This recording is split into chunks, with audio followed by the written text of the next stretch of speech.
You know, the other day, chums, I was watching a wonderful movie starring the brilliant Betty Davis as Elizabeth I.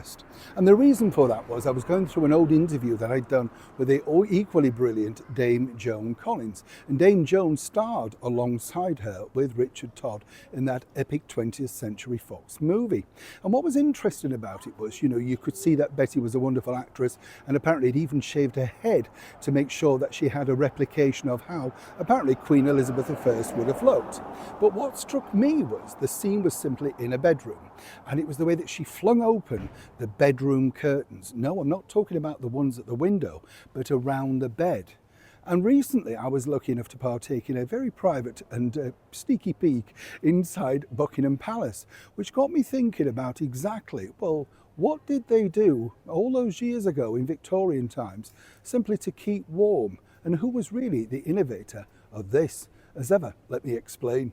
Morning, good to see you, chums. Thank you so much for joining me today, as ever, and welcome one and all brand new subscribers. It's funny, isn't it, how just watching, somebody will have a nice wave. It's funny, isn't it, how just watching a movie can get your mind going into another thing, you know. And as I said, I was lucky enough a few months back now to actually meet the people that are putting together the renovation of Buckingham Palace. Incredible. I mean, you know, as I said, you're literally walking through history, lifting floorboards and stuff, because it's like when you move into a house, isn't it? And you see the wallpaper that say somebody put on in the 1940s or something, and you think, wow, they could never have imagined us at this time of year or this time of period, you know, because we're all living in the moment.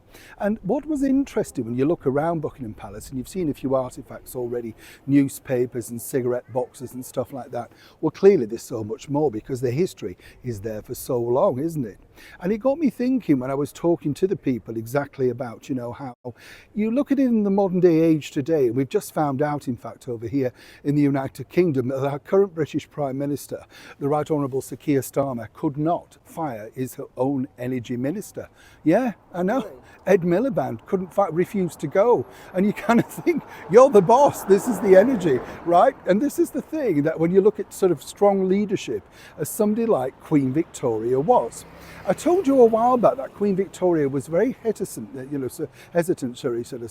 to, you know, have everything from electric, from gas and everything. She was so frightened of, in a sense, like the revolution, the new movements and all that sort of stuff, because of course, everybody comes from a different background. She'd heard these horrendous stories about light bulbs blowing up and gas bulbs blowing up mid sort of thing and starting fires. And she was absolutely paranoid about curtains and candles being near.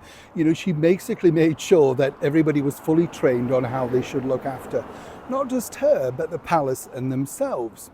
And it was interesting looking at this particular, well, gem, a Victorian radiator from that particular period. You see, I've always believed that when you look past in history, their ideas were infinitely better than ours. I mean, when you see Alistair Sim as Scrooge, he's got the bed hat on, hasn't he? And everybody goes, oh, you know, they laugh at that. But you wear a hat in bed, and it certainly keeps you warm during the winter months. They knew that. The Victorians, the Georgians, the Edwardians, they knew it because big houses, drafty, etc. You get the picture. Now, moving forward, what was fascinating about this particular find, a Victorian radiator, very similar to the ones that were, you know, initially put into Buckingham Palace, was they were versatile. And not only that, they couldn't look obtrusive. You know, they had to be painted in very regal colours. But again, Queen Victoria was very concerned about flammable paint, all that sort of stuff.